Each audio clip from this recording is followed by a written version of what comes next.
Hello, and welcome to this MultiversX presentation on the sdk-dapp package. My name is Tudor, and I will be guiding you through the ins and outs of creating a front-end application on the MultiversX network by using the sdk-dapp package.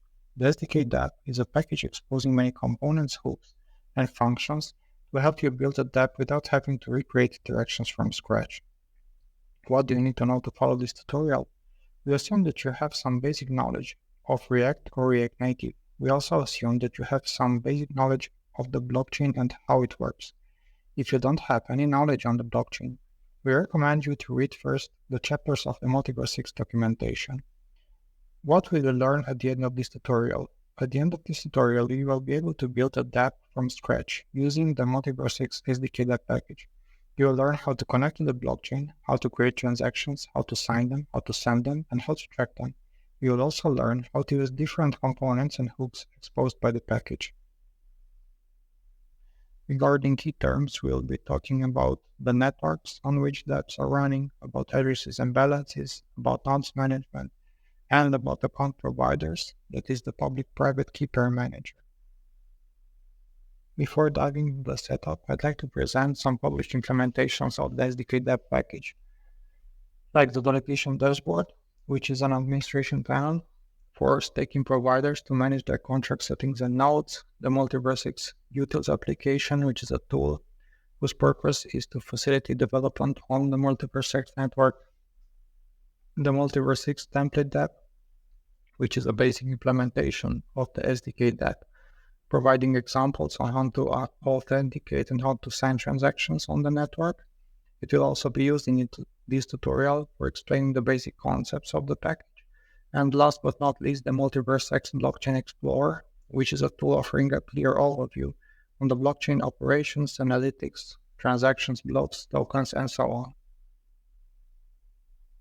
With that being said, let's make sure you have everything set up. You'll need to have Node.js, Yarn, Git, Visual Studio Code, or any other editor at your liking, and Google Chrome or any other model. As said in the beginning, the first part of our tutorial is a live example of the steps needed to interact with a contract through a front-end dapp. In our case, it will be the MultiversX template dapp interacting with a ping-pong contract. We'll start by breaking up the flow into 4 steps, namely login, transaction sending, transaction tracking, and logout. Some words about the ping-pong contract. It accepts an initial ping amount of 1 PGLD, and after 2 minutes from this initial interaction, you're allowed to reclaim your funds by sending a second pong transaction. So how would we go about achieving our goal of interacting with the contract? The first thing we have to do is owning an account and logging into the app with this account. There is a slight nuance here regarding what it means to log in with an account, because on the blockchain, you're never actually logged in. As long as you know your public key and you have previously interacted with the contract, you could open your dapp in read-only mode and see your past transactions. We know that having access to an account means knowing the account public key and having access to the private key. So in our case, logging into the dapp means using an account provider that hosts a public private key pair. This account provider is an app or a device that interacts with our dapp and has several methods like getting the user's address and signing transactions with the private key. On the MultiversX network, we support several devices and applications which can be used to interact with the blockchain. These are the X portal, the Ledger device, the DeFi wallet, and the web wallet. The web wallet can be unlocked with the same providers or by using key store JSON files or PAN files. The sdk-dapp makes it easy for you to integrate some or all of these providers. So let's unlock this tangled dapp using the web wallet. We're going to the web wallet. We're choosing a key store file, and we're entering the password. Once the pairing is ready, our dapp has access to the public key and can show authenticated routes, in our case, the dashboard. What we can see on the dashboard are the user's address, its balance, an action button, and the list of transactions. We can see that for now there are no transactions sent from this account. So let's create the first ping transaction. We click on ping and we are redirected to the web wallet, where we insert the password. And we can see that the transaction has been formulated for us. And we just need to sign it here. Once signed, we're redirected back to our dapp, and we can see that our new transaction is being tracked inside the toast element. We wait for the transaction to finish, and we wait for it to appear in the transactions list. And there it is, the transaction has finished, and we can see it listed here. For this demo, we won't be waiting for the second Pong transaction, and consider that we can close our dapp by logging out. We press close, and the wallet session gets deleted, and we are redirected to the unlock screen.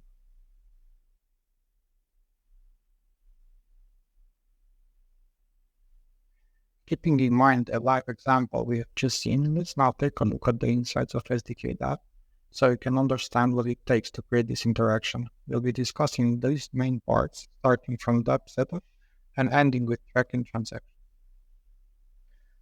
Let's start our discussion by looking into VS Code at the dapp provider component. It serves as a cornerstone of our dapp. It's responsible for initializing the entire application and providing context to all other components. When using this provider component, there are two mandatory properties that you need to set up. One is the first one is the environment, which can be either testnet, devnet, or mainnet, and it's tailored to its specific blockchain API configuration.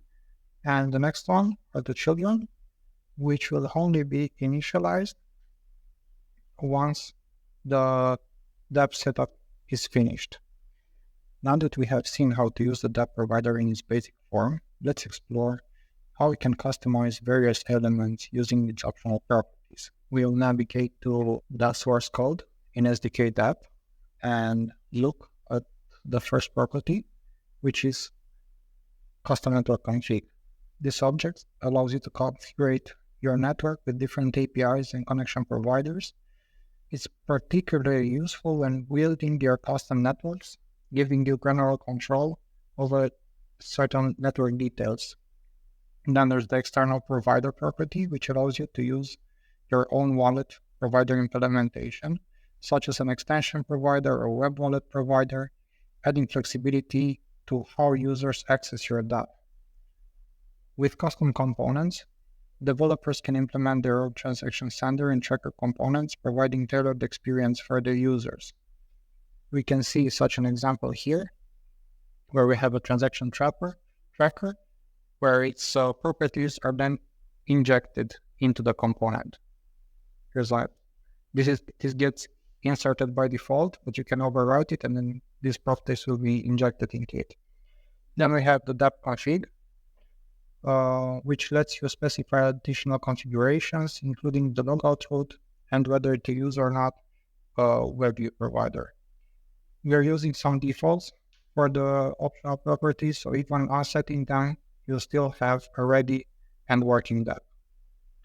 As a final note, it's worth remembering that the dapp provider component serves as a wrapper for our entire application and should only be used once within your application structure. Additionally, for the smooth operation of the dapp provider and to avoid any manual configuration for signing and tracking transactions, there are two mandatory components that should be included under the dapp provider. The first one is signed transaction models, which is a component that takes on the responsibility of managing signed transaction flows for all providers, ensuring a secure and streamlined signing process.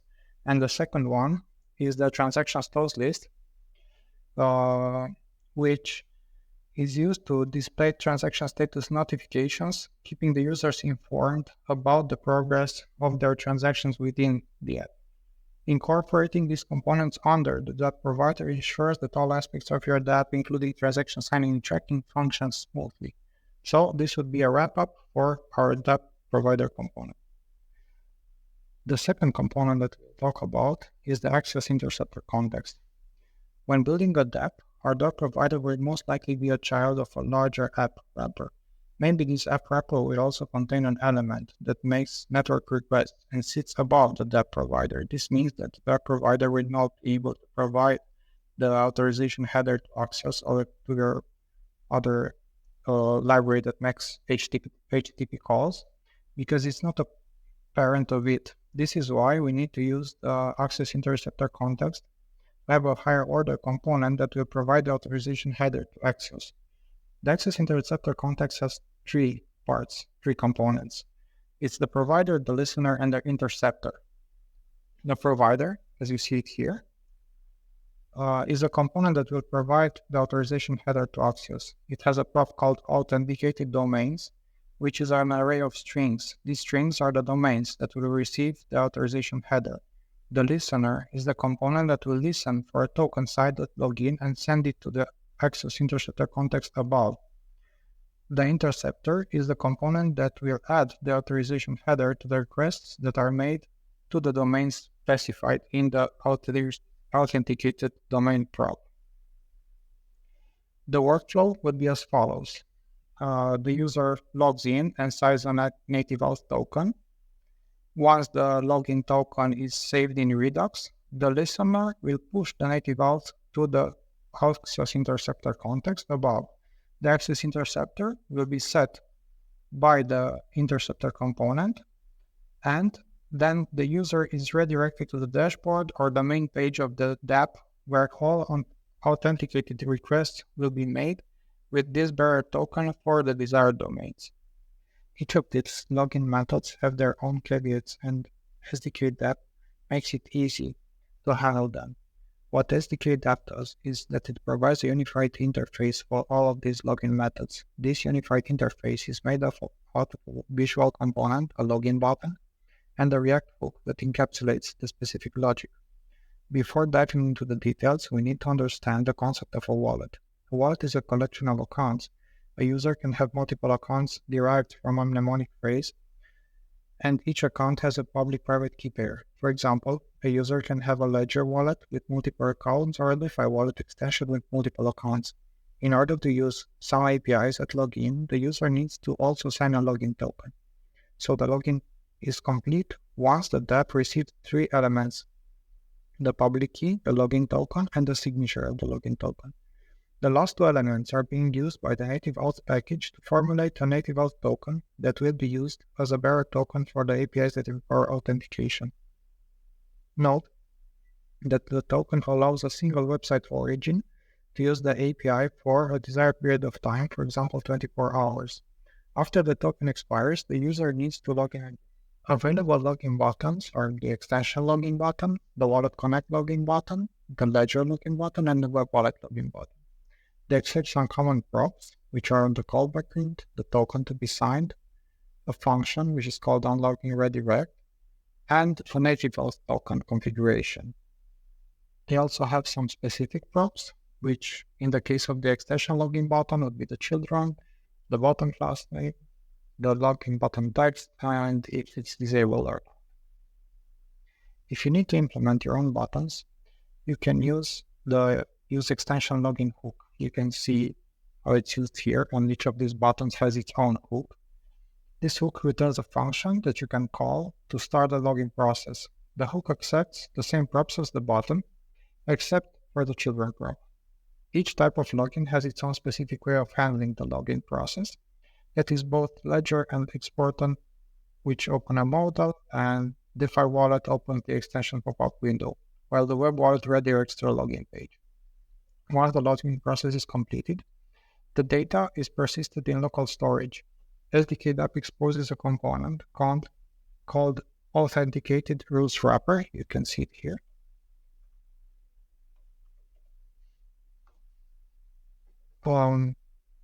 Which can be used to protect self-clone roots and redirect the user to a login page if the user is not authenticated. Some extra notes about logging in would be, in case of Ledger login, the app needs to be served over HTTPS. Both Ledger and Keystore support multiple indexes for a single mnemonic phrase, and this support will be later extended to the DeFi wallet. In case of the web wallet login, the callback URL should be encoded with encode URI component and must have the same origin as the DApp. In case of Exportal or Wallet Connect login, a Wallet Connect V2 project ID must be provided in the custom network config. in the Dapp provider wrapper. You have seen this in the initial video. The project ID can be generated for free at cloud.walletconnect.com/sign in. When talking about the logout flow, same as logging in, it means removing from sdk-dapp Redux store all the information stored about the account, like the public key, nonce, transactions, and canceling the pairing that was done between the dapp and the account provider. To do so, the library exposes a simple function called logout. This function accepts three arguments, which are the callback URL, on redirect function, and should attempt to relog in. I think the first two are clear, and the last one, which is optional, is a parameter that should only be used if you are developing your own account provider and need to perform custom login logic. There are some cases in which the logout function will be triggered automatically, namely when the native out token expires, or if you opted in for using the use idle timer hook, which logs out the user after a period of inactivity, for example, 10 minutes as the default value. Optionally, it accepts an onLogout function that fulfills your DAO-specific business logic. Make sure to call the above logout function inside this onLogout callback. The auto-logout feature can be controlled with the optional logout route prop, which is a route to redirect after the auto-logout. The account info. There are several key elements that define a user account: the address, the nonce, the balance, shard, and username. Of course, there are others, but these would be the main ones. All of the main MultiversX networks, mainnet, DevNet, and testnet, support notifying dApps through WebSockets about changes in the account state. To use this feature, sdk-dapp offers a hook called Use Register WebSocket Listener. The hook accepts callbacks, which will get fired once a WebSocket message is received, receiving the string argument provided by the event. Optionally, you can simply listen to changes on account or transactions with the useGetWebSocket event hook. Note that it's your responsibility to query specific endpoints after the WebSocket event is received. For example, if you interact with ACT tokens, make sure to query the account's address tokens after receiving a WebSocket event. There are two ways of reading the user current state: hooks, to be used inside components for reacting to changes in the data, and simple functions for reading data outside of React components or inside handlers. Some examples are hooks like useGetLoginInfo or useGetWebSocketEvent, and some example of functions are getAccount or getIsLoggedIn. While specific account data is offered by useGetAccountInfo hook, the useGetLoginInfo hook offers additional information regarding the login method and signed token, if it exists. This is important since you may want to handle different actions depending on the specified account provider. Check out login methods and all. One example would be displaying a different loader while waiting for the ledger signature. The useGetNetworkConfig hook offers the current network configuration, which is useful for displaying the current name or chain ID. As a final note, if you send transactions asynchronously, you may want to refresh the account data after the transaction is sent. This is to prevent mismatches between the local nonce and the account nonce of the API. To do this, simply call the refresh account function. Creating transactions. We'll show two methods of creating transactions, although there are more. For example, if you use mxpy. But on the front end, you could use the new transaction helper, which accepts a ePlay transaction object and returns a transaction object from the SDK core library. And the second one returns the same transaction object, only that it starts from an ABI associated to a contract. It starts with the ABI registry. With this information, you can interact with smart contract. And in our example, we see transactions for a function called ping-pong. Signing transactions. We have seen how to create transactions, but they need a valid signature in order to be accepted and processed by the blockchain. The sdk-dapp package offers a function called sign transactions, and for more granular control, while the transactions are being signed, a hook called use sign transactions. Transactions will be signed also if you directly call send transactions, but we will cover this later. To initiate the signing process, you need to provide a set of parameters to the sign transaction function. The first parameter is either a transaction object or a transaction array. The transaction display info parameter contains some fields used by the transaction host to display relevant information, including error messages, success messages, processing messages, and more.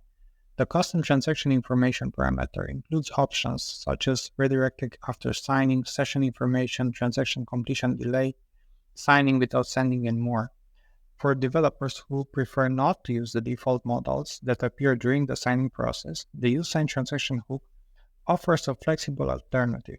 The hook provides detailed information about transactions, error handling, and the ability to programmatically abort the signing process. You can also use it to display relevant messages to users based on the provider type.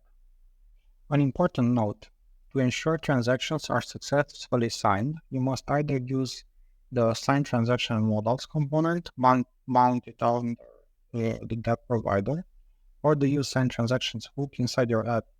Transactions will not be signed without one of these components in place. You will notice that we bind each signed session to a session ID. This is because of the unified interface created for all account providers. For example, once the user leaves the dapp and goes to the web wallet for signing, this will become the reference persisted in Redux, so once he returns to the dapp, the custom transaction information will be picked up accordingly. Another way to send transactions is by using the send transactions function. You can specify the sign without sending parameter as to true to sign transactions without immediately sending them to the blockchain. This can be useful when you want to send transactions at a later time or implement custom logic around sending transactions. The API for sending transactions is a function called send transactions. It returns a promise which will be fulfilled with a session ID and an optional error string. You can see here the usage. For those scenarios where you need to send multiple transactions in a synchronized manner, we provide the send batch transactions function. This function enables you to sign and send a group of transactions that can be synchronized.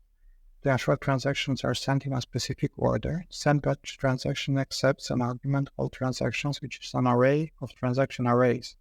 Transactions within each group are sent sequentially, but transactions in different groups will be sent in parallel. You can see here an example of such a nested array with a group of 1 and a group of 2 transactions. The second group waits for the execution of the first transaction, then the last 2 transactions are executed in parallel. Transaction tracking. To make transaction tracking effortless, we've introduced the transaction tracker component, which is seamlessly integrated into the dapp provider component by default. Behind the scenes, it packages the power of 2 hooks: use transaction tracker for tracking normal transactions and use batch transactions tracker for tracking batch transactions. The props passed to these hooks allow developers to define callbacks for handling successful and failed transactions. The same props can be passed to the transaction tracker component, providing a consistent approach to tracking transactions through your applications. Developers also have the flexibility to craft their own custom transaction tracking component using these hooks or by implementing their unique logic. The custom component can be seamlessly integrated into the dapp provider component through the custom components field. As transactions progress, the transaction trackers will automatically update the transaction status in the store. This functionality is integrated into the transaction toast list component, which is responsible for displaying transaction statuses. Transaction status. As mentioned before, after using the send transactions helper, we are returned a session ID, which is the identifier of the signed session. This is the identifier that we will use to track the statuses of transactions. The use track transaction status hook has useful information about the transaction. It has properties that are booleans, which indicate the status of the whole batch, like is pending, is successful, is failed, or is cancelled, an error message, the status, and the transactions. The useGetActiveTransaction status will offer a general overview on all transactions at a certain point in time. sdk-dapp also exposes a number of hooks checking all pending, failed, successful, and time-out transactions like useGetPending transactions, useGetSuccessful transactions, or useGetFailed transactions. Congrats! You've learned the building blocks of the MultiversX SDK-dapp. This concludes our presentation. You have seen the ins and outs of a front-end dapp as presented in the introduction about interacting with the ping-pong contract. You've learned what components to use for logging in and out of the dapp, creating, signing, and sending transactions using transaction tracker, and checking the batch transaction statuses. Thank you and have fun building.